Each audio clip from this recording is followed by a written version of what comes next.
This is the place where the world descends to debate human rights violations in its far-flung corners, as removed from the victims of abuse as it's possible to be, supremely affluent, picturesque, and European headquarters of that great contradiction in terms, the United Nations. The Palais Nation, they call it, Palace of Nations, the sprawling United Nations complex by the shores of Lake Geneva.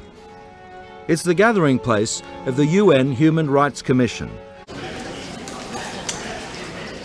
Into this chamber for just a few weeks each year, the 53 Commission members gather to consider human rights violations. Yet as we'll see tonight, it's been infiltrated by many of the abusers themselves, who in turn abuse the system and mock their many victims. The Human Rights Commission comprises 50 states who don't appoint independent experts. They appoint their own diplomats who aren't experts at all, except in keeping states protected from human rights allegations. So you have a body that is rife with politicking, a body that has been a disastrous failure over the years because the worst human rights violators, or some of them, have got the numbers. In the year 2000, we had a particularly preposterous new set of members that came in. Libya and Iran and Iraq and Sudan, become the arbiters of human rights. That's Orwellian. That's doing the opposite for which the institution, the Commission, was established. Yeah. Consider, for instance, the brutal suppression by the Chinese of the people of Tibet.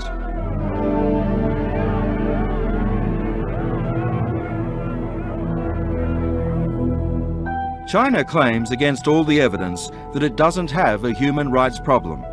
But avert your eyes now if you don't want to see what's coming up next. Equally rare and graphic footage of a mass execution.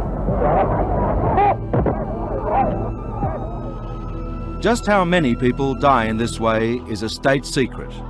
Couple this with allegations of torture, plus repression across a broad front, and it's clear China's violations are serious.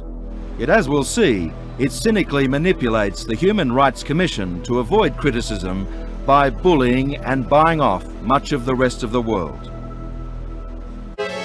Every year for the past decade, China has faced a US-sponsored resolution at the Human Rights Commission censuring it for its behaviour. Every year, the Chinese turn it into a motion of no action and win. What you're about to see from this year's session is stark proof of the Commission's impotence. At this year's Commission, the resolution against China could have gone the other way if certain countries did not abstain. Many countries from the Latin American states and also some African countries. And I think that is because China very effectively lobbies these governments, using its political, economic, military and strategic clout.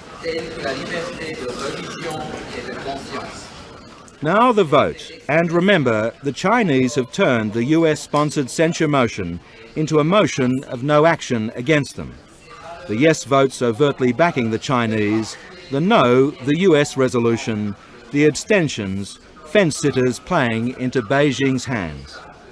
Argentina, Abstention. Argentina, abstention. Belgium, Belgium, no. Brazil, Brazil, abstention. China, Yes. China, yes. Colombia, Abstention. Colombia, abstention.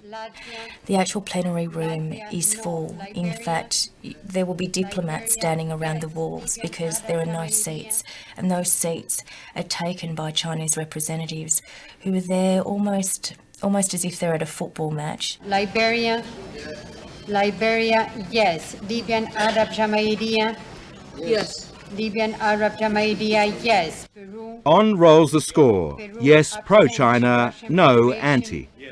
Russian Federation, yes. Saudi Arabia, Yes. Saudi Arabia, yes. Uruguay, Uruguay, abstention. United States of America, no.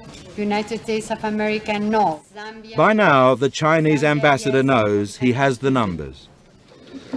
Por la moción de no acción, 23 votos favorables. En contra, 17 y 12 abstenciones. Por lo tanto, ha sido aprobada la moción de non-action y así la declaro.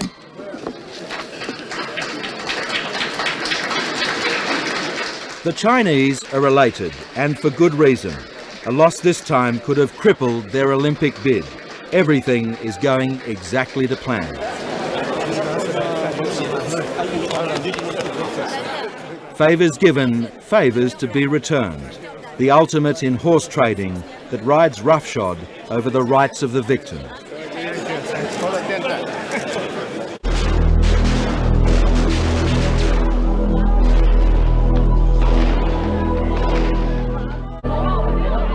There was not even a resolution against China after Tiananmen Square.